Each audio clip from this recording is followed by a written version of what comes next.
You can picture it, can't you? The mid-July sun bakes the sand near Provincetown, yet the breeze off the Atlantic carries just enough cool salt to make you keep walking. You follow a battered ranger path, thinking about sea glass or the next clam shack, when your dog darts ahead and stops. You catch up, and suddenly the shimmer of summer collapses into something you cannot unsee. A body, face down, half hidden by dune grass, as silent as the ocean beyond. That's the image park ranger Leslie Metcalf stumbled upon on July the 15th, 1974. You can hear her breath catch as she radios for help, fighting the instinct to look away. The victim is a woman, lying on a green beach towel, head resting on folded jeans like an improvised pillow, as if sunbathing. Except her hands are missing, her skull is crushed, and the sand is soaked where blood met tide. Whoever killed her tried to erase fingerprints and a face, but left the rest in plain sight. News travels fast on Cape Cod. By that evening, fishermen in Wellfleet, postcard vendors in Hyannis, and bartenders all the way to Boston were whispering about the lady in the dunes. You would have whispered too. The story had everything: a picturesque beach, a mysterious beauty, and a killer who vanished like a gull in fog. Provincetown police arrive, followed by state detectives, then the FBI. You watch them measure tire tracks, scoop sand into paper sacks, and stake yellow twine around the dune. They find no purse, no shoes, no weapon. A single blue bandana, a handful of pumpkin-colored hair, and a pair of gold-filled teeth become the only clues. Without fingerprints or a face, they turn to dental records. Days stretch into weeks, but no missing person report matches the woman.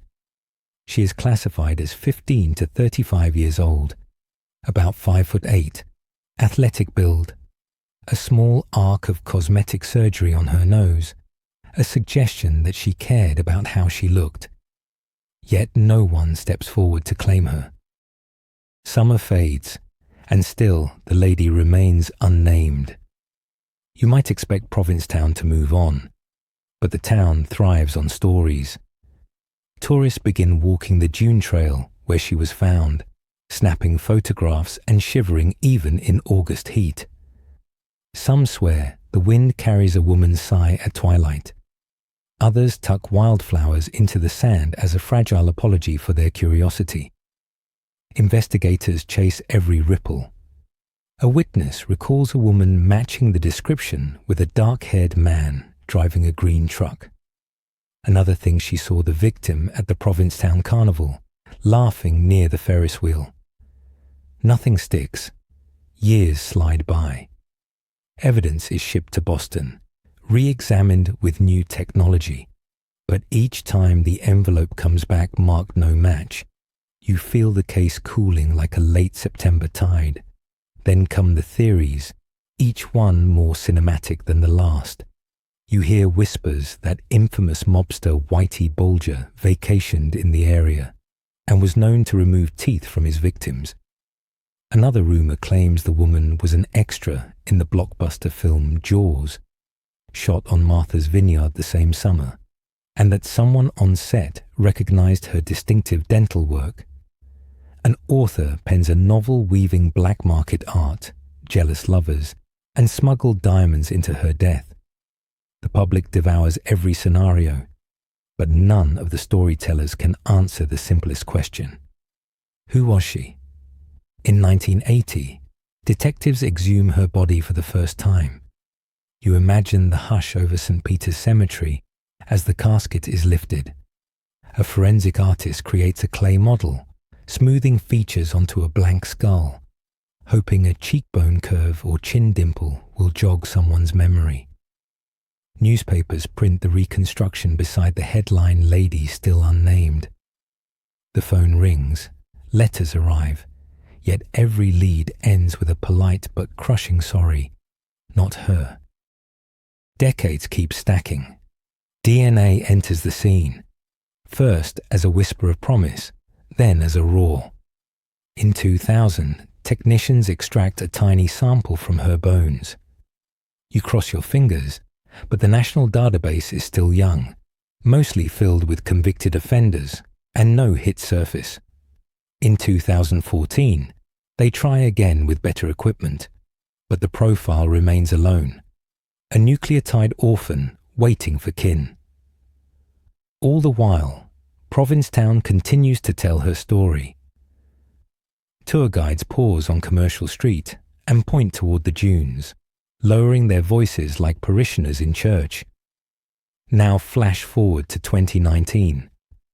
You scroll through headlines about genealogists cracking cold cases by comparing crime scene DNA to public ancestry sites. A last resort becomes the new frontier. The Cape and Islands District Attorney agrees to send the lady's genetic data to a private lab, and the waiting begins again. Months pass. Analysts trace centimorgan threads across family trees sprouting from Tennessee to California. Each connection feels like a tug on a spider web.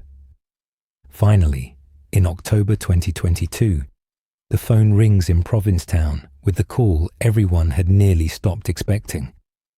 You might have been sipping coffee when the press conference streamed live. Investigators lean into microphones and pronounce a name: Ruth Marie Terry. She was born in 1943 in Tennessee, married, a traveler, a lover of folk music, and at 31, newlywed to a man named Guy Rockwell Moldavin. You feel the dunes shift as 50,000 missing person posters crumble in an instant. The lady is no longer anonymous, she is Ruth. The relief is electric, but it lasts only a moment because the next question slams in. If we know who she was, can we finally know who killed her? You look at the timeline. Ruth tells family she is heading to Massachusetts with Guy in June 1974. She sends postcards from the road, cheerful and dotted with exclamation marks. Then she disappears. Guy returns west alone, spinning contradictory tales. He sells Ruth's belongings, drains her bank account, and dodges her relatives by claiming she ran off with someone else. Decades earlier, another wife and stepdaughter of his vanished under similar circumstances. You no longer wonder whether he is suspicious. You wonder how he escaped justice for so long. Here the story pivots from identity to accountability, and you feel both excitement and dread. Guy Moldavin died in 2002, far from the dunes. Investigators cannot arrest a ghost. They begin reconstructing his path anyway, interviewing ex-girlfriends, combing property records, examining a storage unit in Seattle where police once found blood and bone fragments believed to belong to other victims. Every discovery tightens the net around a man who will never stand trial. Yet even if the suspect seems obvious, gaps remain. DNA places Ruth in the dunes, but does not place Guy beside her. No tool marks tie him to the murder weapon, because the weapon has never been found. Witness memories have faded like paint on a seaside porch. Records from 1974 are incomplete, some lost to floods, others to bureaucratic purges. You sense the frustration of detectives holding a nearly finished puzzle missing just a single piece. So where does that leave you, the listener who has walked this sandy trail of evidence? Maybe you feel the same pull that drew tourists to the crime scene decades ago. You want closure for Ruth, for her family, for a community that carried her memory longer than she walked the earth. The investigation continues. Crime scene analysts examine trace sand grains still sealed in glass vials. Digital artists render new facial reconstructions using high-resolution scans. Genealogists dig deeper, searching for a descendant willing to provide a Y chromosome sample that could connect the killer's lineage. Each effort is a candle against the Atlantic wind, but together they keep the story lit.